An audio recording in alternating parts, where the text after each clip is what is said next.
আরে বন্ধু, তুই তো মারা গেলি, তুই এখানে কিভাবে আসলি? বন্ধু, আমার কবরে অনেক আজাব হইতেছে রে। কি বলতেছস? তুই অনেক ইমানদার ছিলি, তাহলে তোর কবরে কেন আযাব হইতাছে? আমি বেঁচে থাকতে 5 ওয়াক্ত নামাজ পড়তাম, সবকিছুই করতাম, কিন্তু বন্ধু আমি বেঁচে থাকতে অনেক বড় একটা ভুল কাজ করে ফেলেছি। আমি 10টা টাকা আনছিলাম একজনের কাছ থেকে, কিন্তু মৃত্যুর আগে ওই টাকাটা তাকে দিতে পারি নাই। তুই ওই ব্যক্তিকে 10টা টাকা দিয়ে আমাকে এই আজাব থেকে বাঁচা।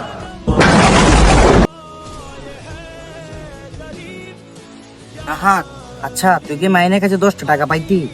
হ্যাঁ, সে তো আমার কাছ থেকে মরার আগে 10টা টাকা নিয়েছিল, কিন্তু এখন তো সে মারা গেছে ভাইয়া। ভাই, ওর কবরে খুব আযাব হইতাছে, এই নে তোর টাকা, আর ওকে মাফ করে দিস।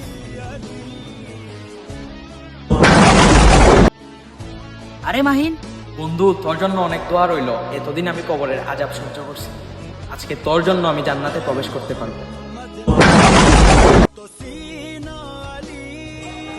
দুনিয়াতে আপনি যা কিছুই করেন না কেন, পরকালে সবকিছুর হিসাব দিতে হবে। আল্লাহ সবাইকে সঠিক বুঝ দান করেন। আমিন।